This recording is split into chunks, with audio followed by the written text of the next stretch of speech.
Donc on va commencer la première session avec Jean-Claude Massed et Vanessa Tressière du Corévi Guadeloupe pour sur leur session qui s'appelle Stratégie d'accompagnement pour une mise en réseau des acteurs en santé sexuelle. Bonjour à tous, donc je suis Vanessa Tressière, donc la coordinatrice administrative du Corévi Guadeloupe Saint-Martin-Saint-Barth. Je rajoute juste, on n'a pas oublié Saint-Martin et Saint-Barth. Et donc, Jean-Claude Massed, vice-président du Corévi Guadeloupe Saint-Martin-Saint-Barth, expat antillais et responsable de l'association Aide en Guyane depuis juillet. Donc un grand merci d'abord au Corévi Guyane de nous accueillir. On a passé une super journée hier, une super soirée. Donc on va essayer d'être à la hauteur des présentations qu'on a eues hier. Et du coup, on va vous présenter. Alors on a un peu raccourci le nom de notre présentation, mais c'est exactement la même chose, hein.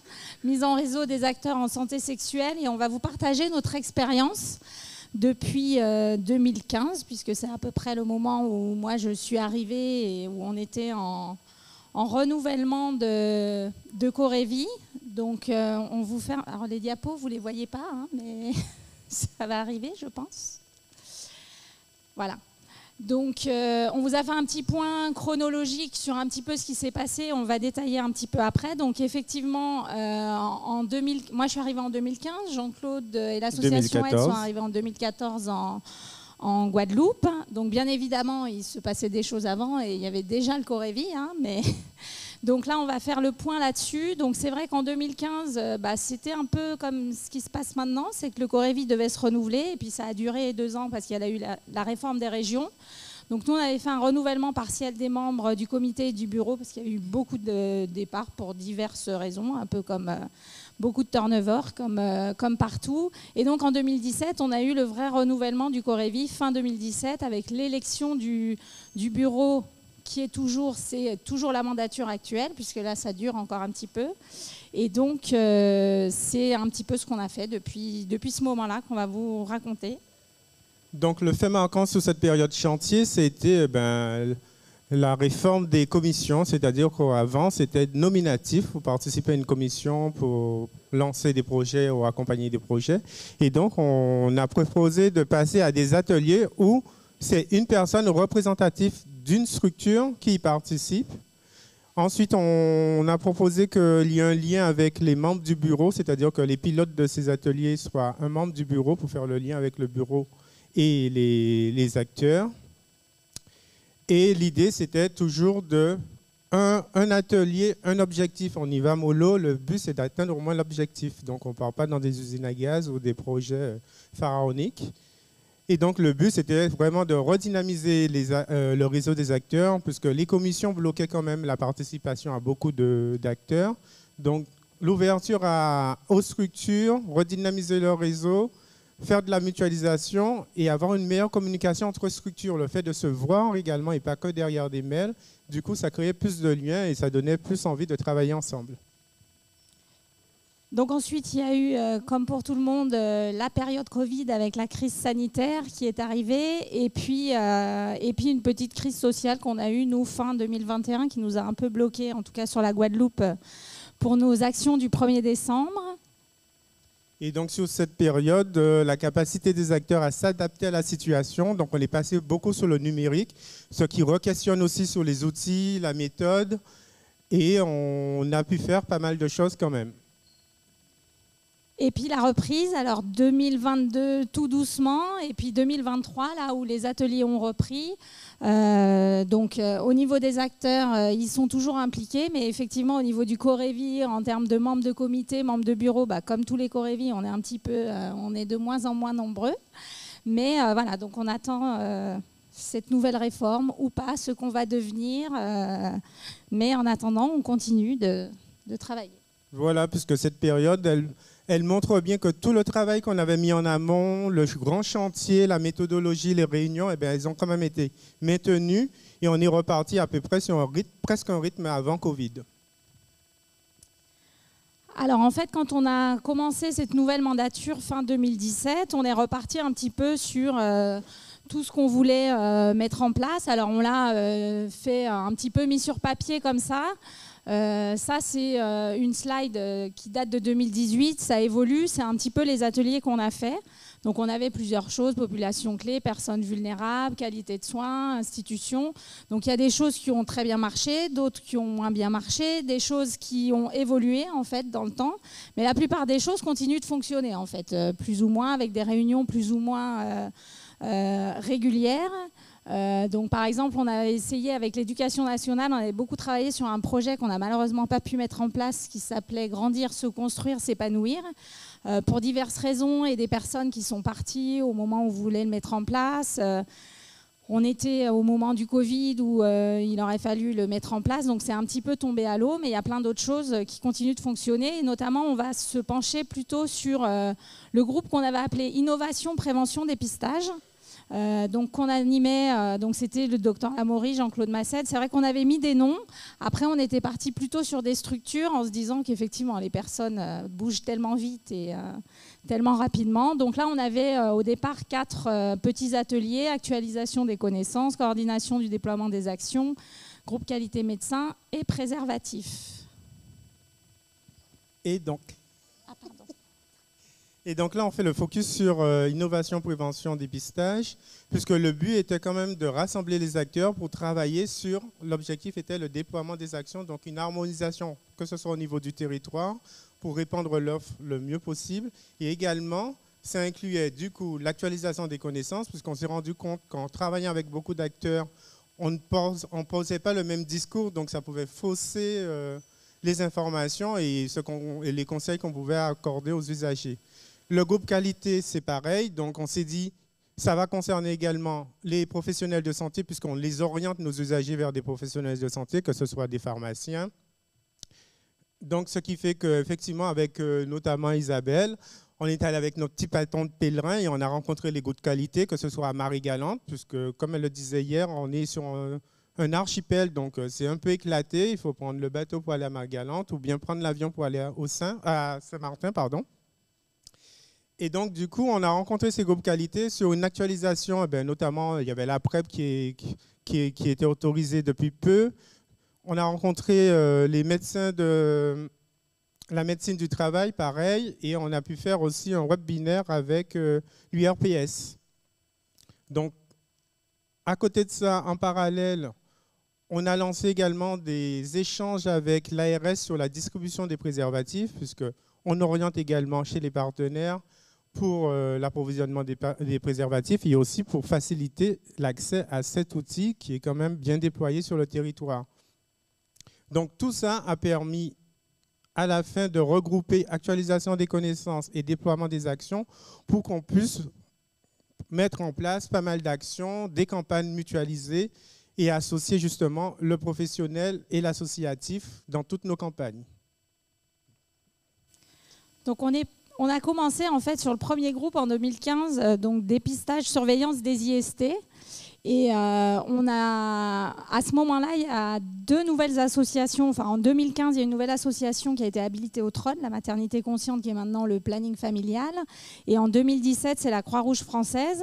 Donc, on a travaillé plutôt sur les TROD, l'harmonisation des connaissances. Et surtout, on s'est rendu compte que chacun utilisait un outil différent pour compter ses TROD, les actions qu'il faisait. Et comme on avait déjà en place des actions qui étaient mutualisées, plus ou moins, ou en tout cas des actions qui se faisaient sur tout le territoire, comme le 1er décembre, et la semaine caribéenne de dépistage, qui existait déjà depuis, je pense, 2012, environ quand les TROD sont arrivés. Donc du coup, on a travaillé sur un questionnaire commun qu'on a voulu faire pour toutes les actions hors les murs, pour tout le territoire, pour pouvoir avoir des données qui soient un petit peu plus harmonisées. Donc on a récupéré tous les questionnaires de toutes les structures, on a regardé, il y avait une grosse partie que tout le monde avait, et puis on a mis en place. Donc ce questionnaire, on l'utilise encore aujourd'hui. Il a évolué depuis, puisque à chaque fois on le fait évoluer dans nos rencontres et on travaille dessus.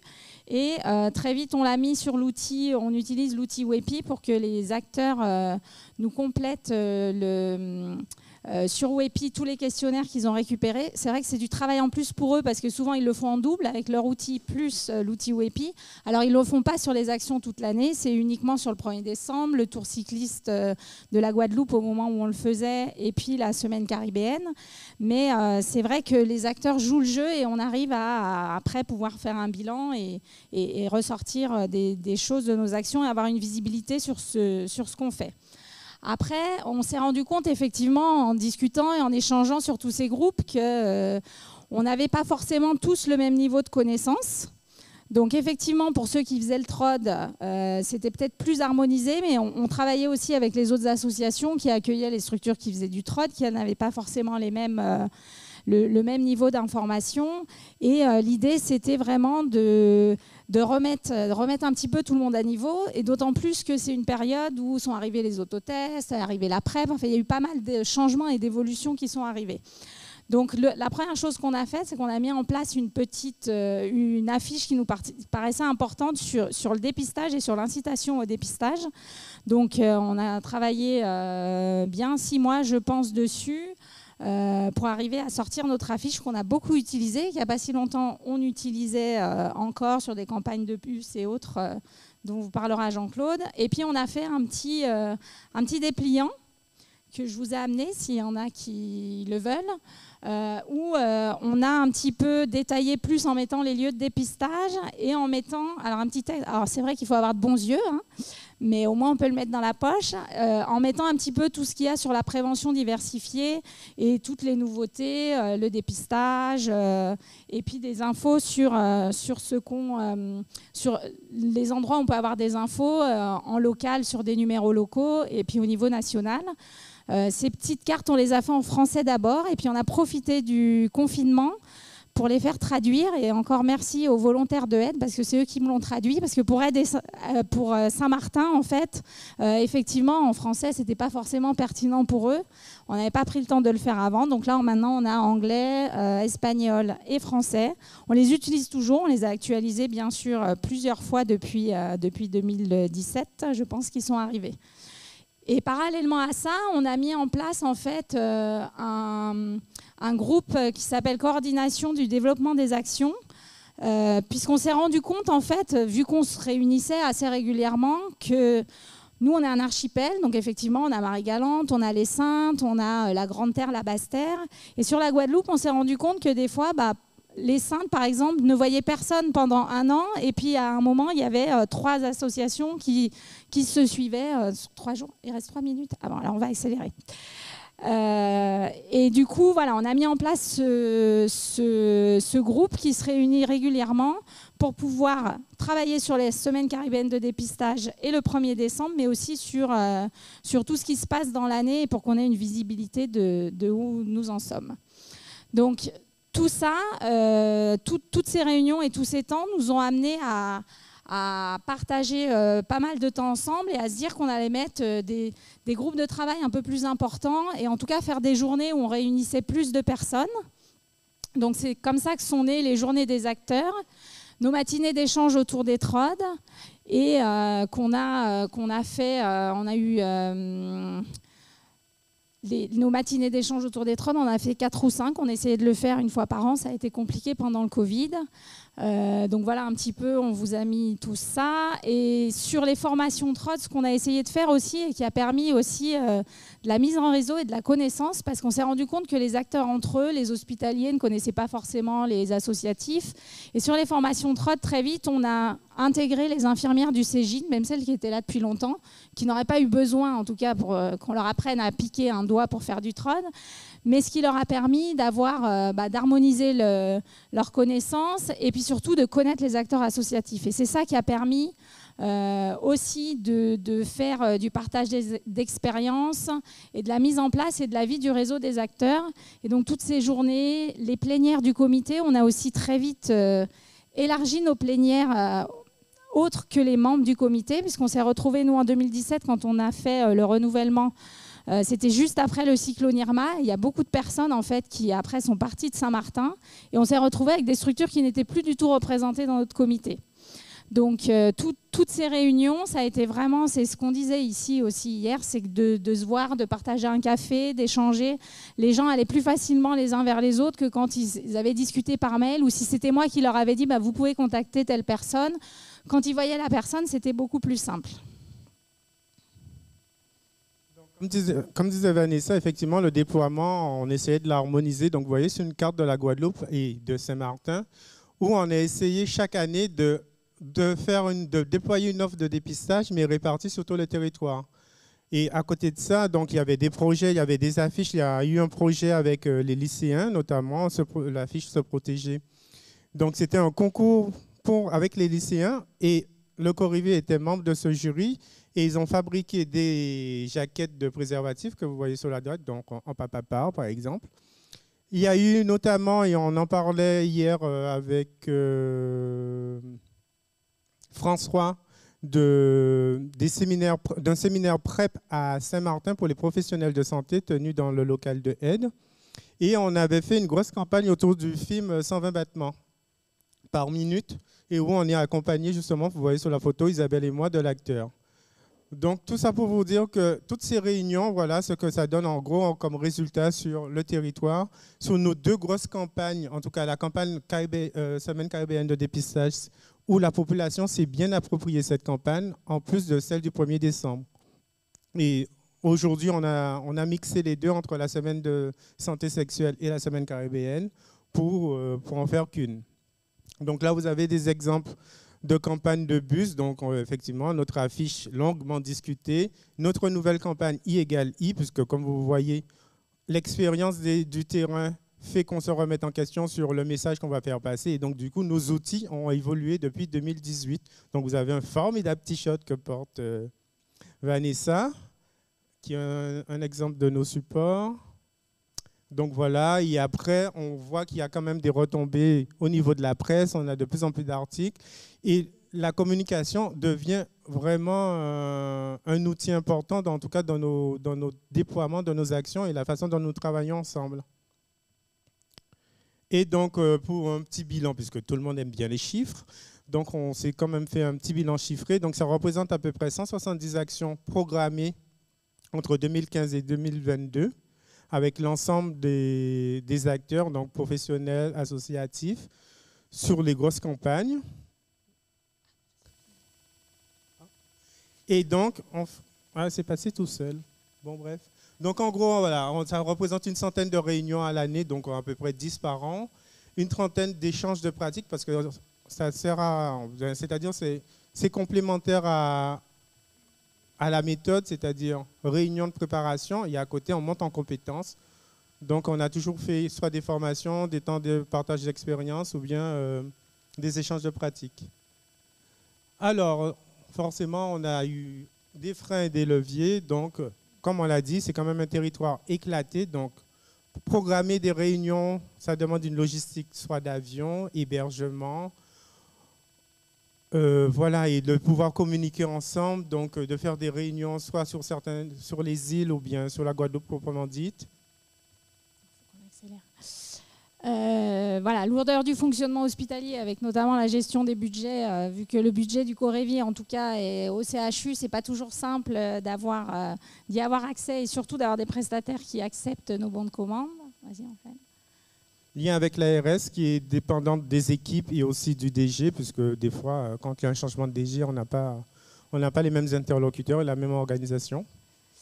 Le turnover du personnel dans les structures dont on a parlé, qui est aussi des fois compliqué. Enfin, de toute façon, le travail de mise en réseau, c'est interminable. C'est tout le temps qu'il faut le faire. Mais c'est vrai que quand le turnover est régulier, c'est encore plus compliqué, quoi. Et des réunions chronophages, donc oui, ça demande du temps et il faut l'y consacrer. Et donc oui, on avait mis connaissance très hétérogène parce qu'effectivement, sur les structures qui étaient plus des structures qui faisaient de la prévention un petit peu plus globalement, oui, il faut qu'on se dépêche, on a presque fini. J'avance un peu plus vite, je finis. Et donc je parlais de la communication où on n'était pas tellement doué au départ, mais là on commence à avoir des billes et de la méthode. Et surtout, il faut de la disponibilité pour faire de la communication. Et ça, ce n'est pas forcément simple. Et on n'a pas forcément les les compétences et le réseau. Donc après, dans les leviers, on a mis un réseau d'acteurs investis parce qu'ils sont quand même très très présents. Un bureau du Corévi hétérogène, habité et vivant, parce qu'on a essayé de faire un bureau qui soit assez hétérogène, avec pas que des hospitaliers ou que des associatifs. On avance, on avance. Une implication des acteurs spécialisés. Donc voilà tous les leviers qu'on a trouvés, temps partagé en présentiel et le soutien des structures. Voilà, donc on fait un grand merci à tout le monde. Et on est dans le temps.